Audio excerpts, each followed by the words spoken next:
Elon Musk knows how to get down. Why did I click on it?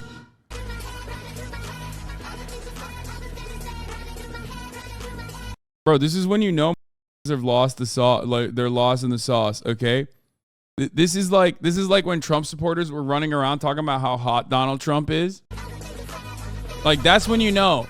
It's not because they like completely uniformly agree with everything that Donald Trump is doing. That much I understand, you know what I mean? But that's the first indication that that is the best indication that you are dealing with a cult and cult members.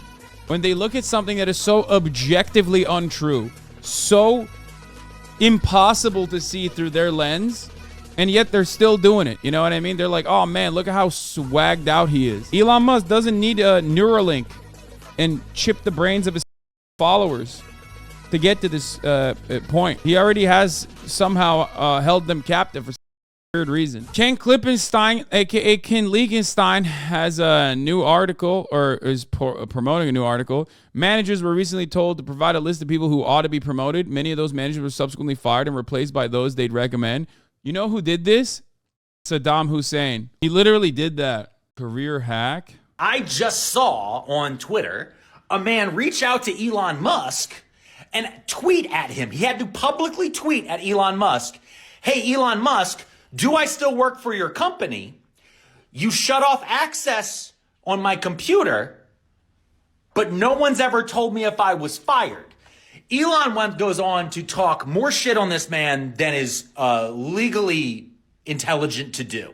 The man has muscular dystrophy, lives in Iceland, and had sold his company to Twitter for a job. Elon trashes this guy up and down and says, "You not only do you not work here, you never did any work." The man has muscular dystrophy. He can barely move. And Elon just talks all this shit. But through the guy's replies, what I slowly started to realize is Twitter doesn't have an HR department. This is a living company currently that is floating around, run by the richest man in the world, that does not have a functional HR department. Opportunity. So y'all, you know what that means? It means it's time for all of us to now be former employees of Twitter. That's so funny. Someone said, how is that legal? What do you mean? Who cares? It's just a lie. It's just a little lie, dude. What do you mean? Yes, you can and maybe even should lie on your resume. It's something that everyone does. After all, look at George Santos. George Santos got to Congress doing this, but tenfold. You can always lie, just not on the stand, just not to your investors, your shareholders, you know, things like that. Oh, well, Elon technically lied to shareholders and said 420 funding secured, but that was legally permissible because he was a billionaire. The only time you can lie to your shareholders is if you have like more money than them, I guess. Like even collectively, they don't have more money than you. It's like a weird system. You know what I mean?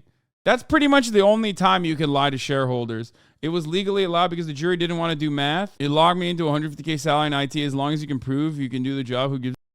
Yeah, baby. Yeah, there was a select subcommittee on the weaponization of the federal government. The House weaponization hearing featuring testimony from Matt Taibbi. Here's what happened to Matt Taibbi at the hearing. Before you became Elon Musk's hand-picked journalist, and pardon the oxymoron. The reality is Matt Taibbi did become a mouthpiece for a billionaire and his like $44 billion purchased corporation, which is really, really sad. You stated this on Joe Rogan's podcast about being spoon-fed. That's not the story at all. That's not the story at all. That is exactly what happened to Matt Taibbi. Matt Taibbi acted like he was doing like, cutting edge journalism with the Twitter files when the Twitter files itself didn't show anything. Information, and I quote, "I think that's true of any kind of journalism," and you'll see it behind me here. "I think that's true of any kind of journalism. Once you start getting handed things, then you've lost. They have you at that point, and you got to get out of that habit. You just can't cross that line. Do you still believe what you told Mr. Rogan? Yes or no? Yes or no?" Yes. Good. Now, you crossed that line with the Twitter files. No. Elon Musk, it's my time. Please do not interrupt me. Elon Musk spoon-fed you his cherry-picked information, which you must have suspected promotes a slanted viewpoint, or at the very least generates another right-wing conspiracy theory. You violated your own standard. I mean, he did. He did. Anyone that says like he didn't is ridiculous. This is characteristic of a type of quietly pro-capitalist guy who shields powerful bosses from criticism, often using faux class politics. Pose about PMCs being deranged, but actually all billionaires deserve that same hostility from the press, even ones in Matt's replies. The seamless way people transition from hating Trump to hating Musk has been amazing to watch.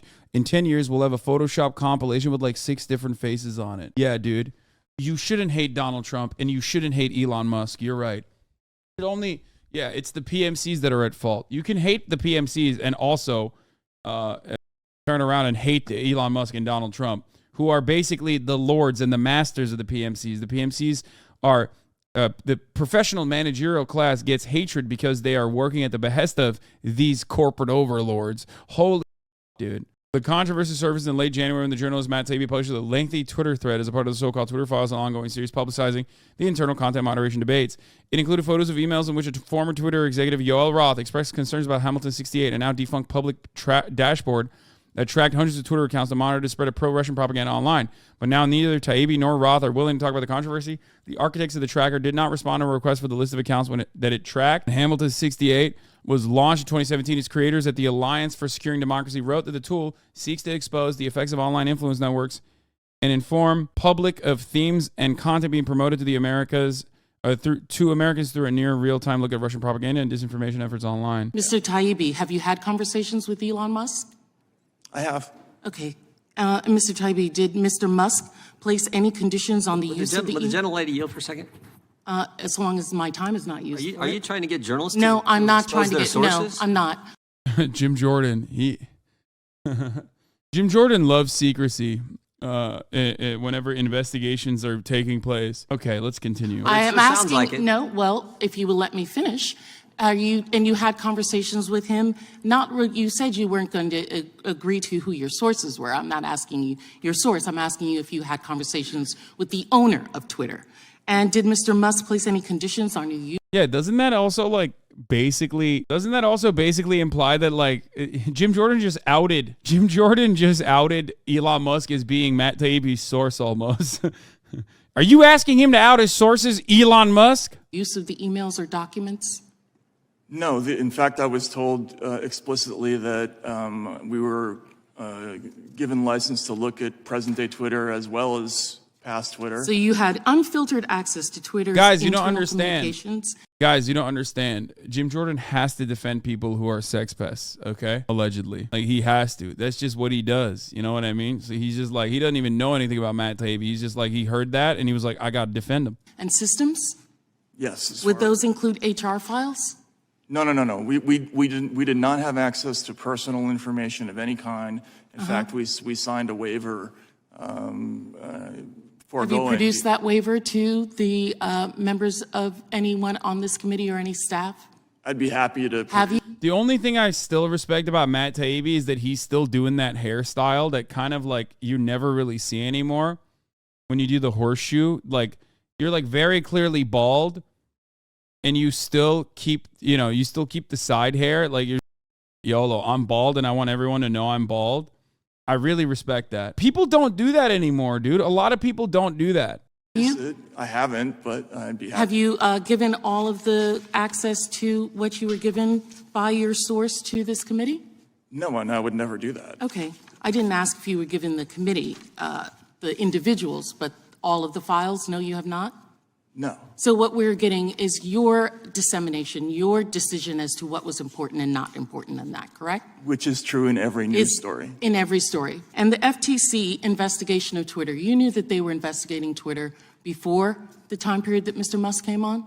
I was aware of it, yes. And the FTC was concerned with user data being hacked or used?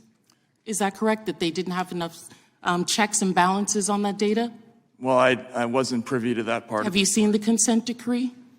No, I have not. Okay, well, the consent decree is concerned with user data, which would be probably the reason that they were concerned if they're giving files to journalists that potentially data about users as well as data about individuals. This is a profoundly important part of this investigation, or this is the main point of this is probably one of the major points that is the reason why Matt Taibbi is there to begin with. Like, he was like, oh, they're just trying to bully me and try to bully Elon Musk because I'm doing such great journalism for Twitter or whatever. But like, no, dude, like, you have this corrupt billionaire asshole who has no respect for the rule of law, no understanding of it, and no interest in like even following the legal counsel's advice on any particular matter. Yeah, of course Congress is going to ask if like one of the major social media platforms, now owned by a singular individual, gave access to like private information and private conversations to some random right-wing journalist who's trying to do promo for the platform itself. That's crazy. You a question, sir. Okay. So do you know that Elon Musk paid $44 billion for Twitter? Is that correct, Mr. Schellenberger? Were you aware of that? Yes, I read that. And did you know that he received that part of the funding from Saudi Arabia as well as Qatar? I heard that. And did you know that one of those individuals who owns Binance was the company Binance, while he has Canadian citizenship, Binance. He is a Chinese national. Were you aware of that? I did not know that. Okay, and that he stated that that was for the cause. But thank you very much for answering my questions. I yield back. What's wrong with that? They're implying that it's a Chinese national. You are getting information from like information that you're not supposed to have, possibly. A company now owned by, foreign nationals, where the information that you're getting and disseminating, or the information being given to you, is about like private American citizens. That's what it is. I mean, I get it. Like, I understand why.